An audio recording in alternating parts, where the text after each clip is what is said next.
Next one, I see a distinction being made in medical literature between inflammation and infection. I think in many of your videos you use those words interchangeably. I wonder if what Western medicine is calling an infection is when unrelenting inflammation begins to cause tissue damage, necessitating the bacteria to come in and clean up the damage. I'm curious about your thoughts on the topic, distinguishing the two and what might you call tissue damage with bacterial involvement. Perhaps there is a new word.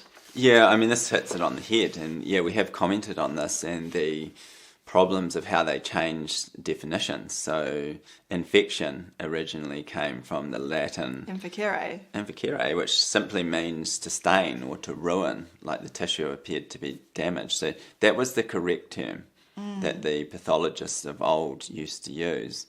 And then we had, with the late 1800s and the introduction of germ theory, they changed the meaning. Yes. And infection then meant microbial invasion. So the microbes were coming into healthy tissue and causing tissue damage and death.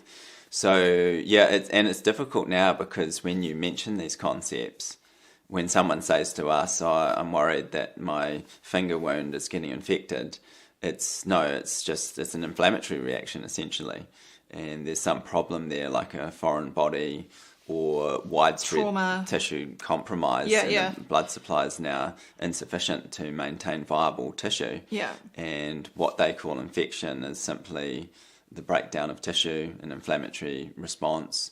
Eventually, if it's too compromised, microbes will move in as the tissue dies and needs to be broken down. Yeah. So, we definitely find that the terminology is problematic, and we try and make it clear what we're referring to. Yeah, because I think the distinction is that infection, this is from the allopathic, infection is that you've got microbes causing inflammation and disease, versus what we say is the inflammation is not in response to germs or microbes, infectious microbes, that it's happening from another reason, from the alteration of the terrain. And then, like you say, subsequently you can get the cleanup crew that come in.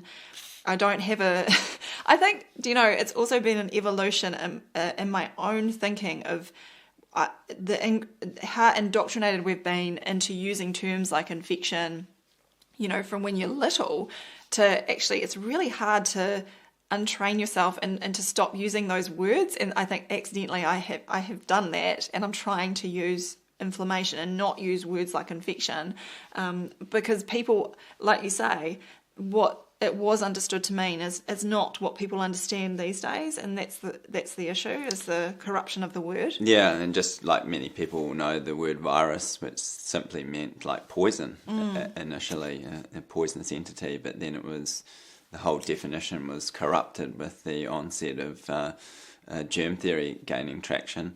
And so with inflammation, we always point out that when there is tissue compromise or injury, some inflammation is normal. That's just the reaction, whether it's increased blood flow to the area, redness, different cells manifesting in that area and going to work. Heal. That's a normal part of the healing. Yeah. Chronic inflammation on the other side of things is a real problem, and that's when you get chronic disease, essentially, because the healing phase is not able to complete itself, and the reason for that needs to be found. And it could be anything. So in the example of like a wound, if you've got a finger wound that's just not getting better, often it's because there's a foreign body in there, and the finger's trying to eject the thorn or the piece of metal, etc., and the body's just doing its best it can to get rid of that foreign body, and you get an ongoing inflammatory reaction. Because yours the other day with your eye, remember, with you were commenting about how amazing the eye is that you had, because you had a sore eye. What was it?